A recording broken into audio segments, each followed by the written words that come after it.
Welcome to Nerd Soup's Top 10 Movies of the Year. It's been a great year for movies, but people seem to forget that since everyone is screaming about Star Wars. Well, I'm here to remind you that not every great movie needs a $200 million budget. Although there are several films on this list that have a $200 million budget, but there are several smaller films of all sizes, genres, themes, and artists, all using the medium of film to tell their stories. And here are my 10 favorites.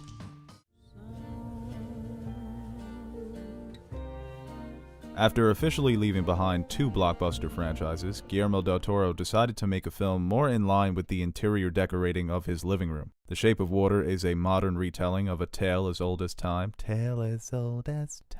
But this version of Beauty and the Beast doesn't have talking clocks and candles. It's the dark side of fantasy that Guillermo loves to explore from a human perspective. The story's spin is similar to Pan's Labyrinth's take on Alice in Wonderland. The movie takes place during a time of warring tension. The U.S. government has captured an exotic humanoid creature from South America, and they keep the creature as a prisoner for future dissection and study. This humanoid creature, otherwise known as a merman, forms a special bond with a mute woman who works in sanitation. She cleans his cage, feeds him eggs, plays him music, and the two fall in love. It's a little strange, but we as fans are not strangers to Guillermo's style, and as expected, he weaves this bizarre love story to near perfection. These two outsiders and their allies fight against the ignorance and chauvinism of their time, and together they try to find their own little strange happy ending in a world filled with tension and mistrust. It may not be Guillermo's best movie, but it's another great addition to his unique and bizarre filmography, and one of my favorite films of the year. So to become an Avenger, are there like trials or an interview? Just don't do anything I would do, and definitely don't do anything I wouldn't do.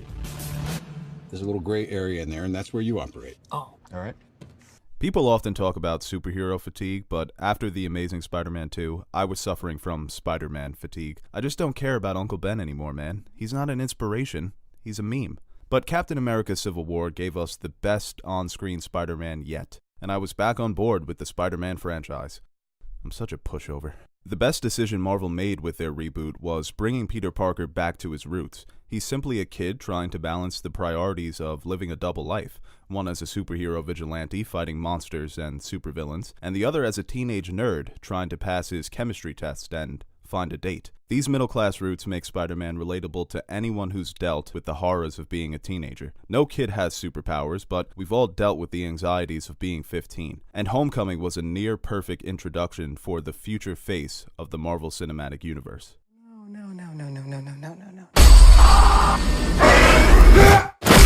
A bomb is a terrible thing to waste. Confined to the backyard of an affluent Eastern estate, the claustrophobic nature of Get Out makes its message impossible to ignore. For an hour and 45 minutes, Jordan Peele is placing the audience in his shoes, giving us his experience of how it feels to be black in America. Straight from the source, it's a movie about racism, but not the stereotypical Southern racism that we've seen so many times in movies. It's about the subtle prejudices that some people carry unknowingly, those seemingly harmless feelings that can manifest into something ugly and terrible. The story is the classic tale of a white woman taking her black boyfriend to meet the parents. Guess who's coming to dinner with a horrific twist? Seen through the eyes of star Daniel Kaluuya, we know right away that something is off at the Armitage estate, but the mystery takes its time in unraveling. Throughout their visit, we experience the feeling of helplessness when it comes to one's own mind and body. The themes of Get Out have been thoroughly dissected and studied, but on the surface, it's an original, funny, unique horror movie that doesn't rely on jump scares for its thrills, and that might be its greatest achievement.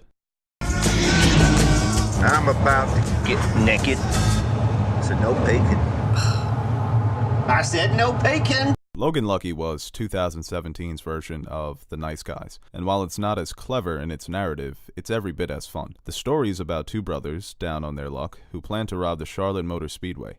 Known as the neighborhood dunces, the Logans are out to prove that one doesn't possess luck, but he simply creates it. The subsequent shenanigans following their outlandish robbery are hilarious and surprisingly touching. Logan Lucky's momentum is provided by the get-rich scheme, but the true crux of the film is letting go of the past and allowing yourself to live for the future. The script is good, but the performances give the film its awkward charm. It's one of the best ensemble casts of the year, but Daniel Craig absolutely steals the movie for me. I am incarcerated. Ted. Yeah, we got a plan to get you out. Steven Soderbergh is the master of heist filmmaking, and Logan Lucky might be his best score yet.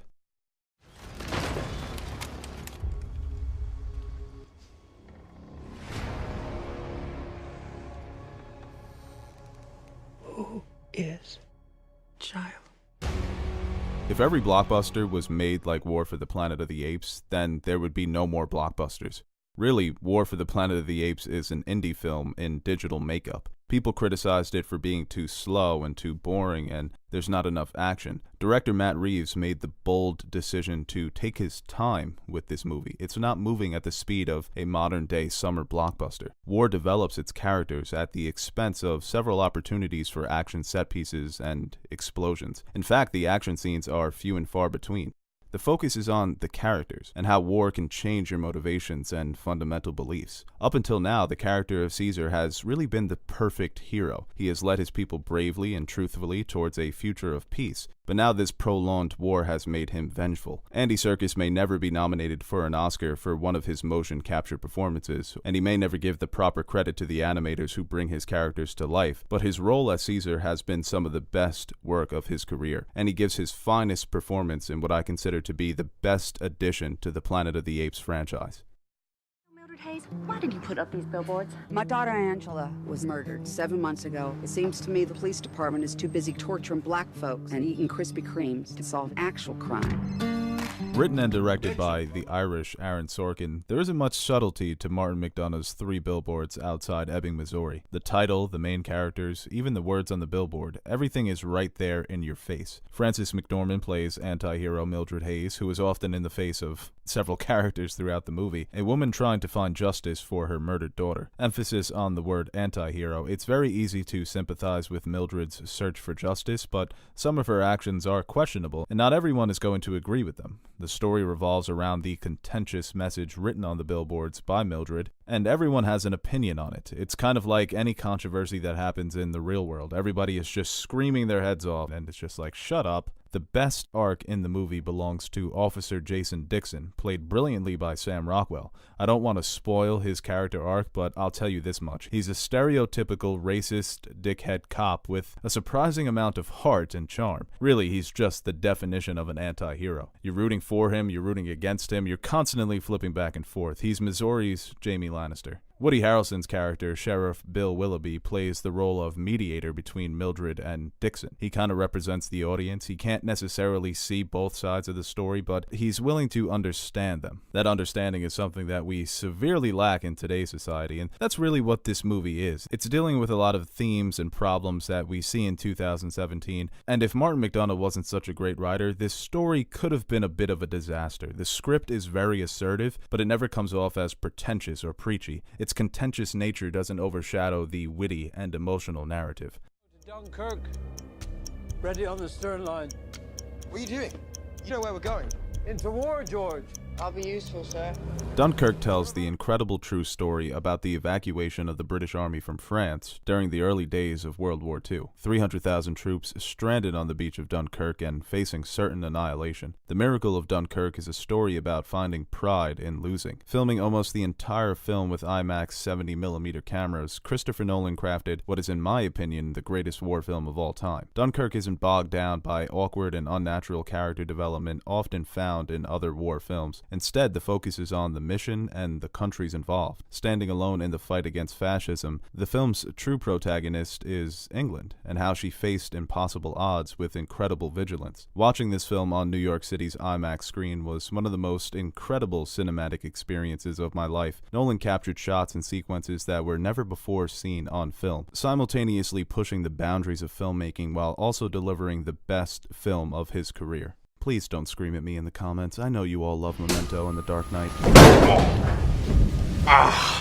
Just go to City College. You know, with your work ethic, just go to City College and then to jail, and then back to City College, and then maybe you'd learn to pull yourself up and not expect everybody to do everything.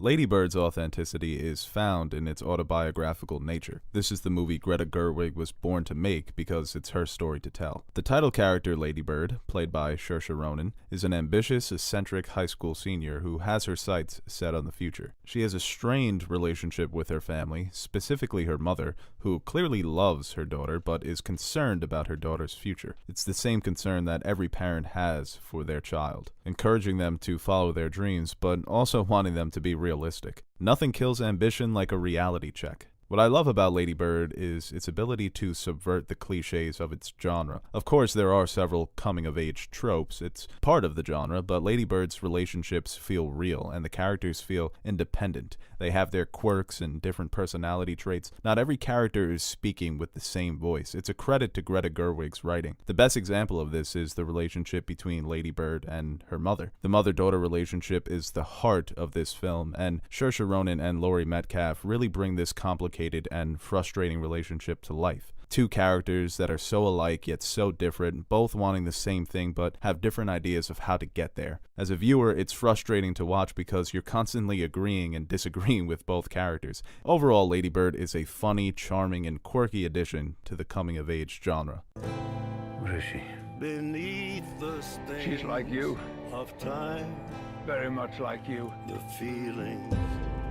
17 years in the making, Logan is the film that Hugh Jackman has deserved after all these years of playing Wolverine. Through all the ups and downs, the good times and the bad, Hugh Jackman has stayed committed to his role, and Logan was the perfect send-off for the veteran actor. For both veteran actors. In a film where the main theme is confronting your mortality, these two heroes have never been more vulnerable. Weakness is something that we are not used to seeing in our superheroes. It's the main reason why Logan feels like a Western with superhero characters instead of just another superhero comic book movie. It's not necessarily the anti-superhero movie that I've been waiting for, the one that completely subverts the cliches of the genre, but Logan is the closest thing we have to that. It's amazing how grounded Logan feels. This is why I think the R rating was so important. You can still make a great movie with a PG-13 rating. I think The Dark Knight is proof of that. But at the end of the day, we live in an R-rated society where people die and they curse and they drink and they make mistakes. The character arc of Logan lends itself to the R rating because he's had such a fucked up life. The addition of X-23, played by Daphne Keane, forces Logan to confront his legacy and once again become the hero that he's famous for being.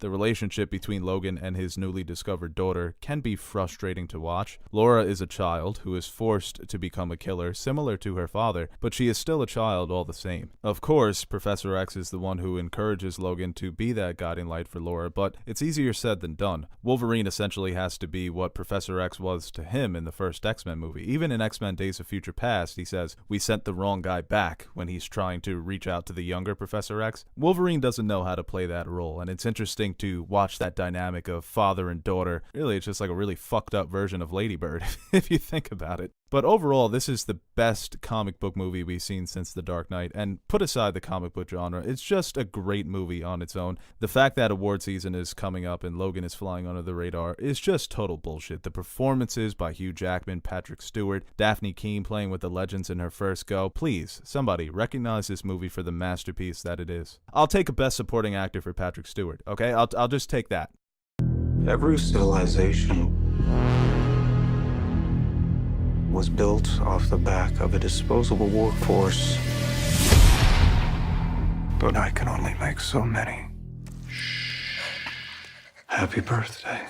2017's masterpiece. The best thing about Blade Runner 2049 is that it doesn't just continue the story of its predecessor, but it expands on it. Denis Villeneuve builds on the foundation set by Ridley Scott instead of just living on it. The original Blade Runner is famous for the subgenre it inspired and the questions it asked.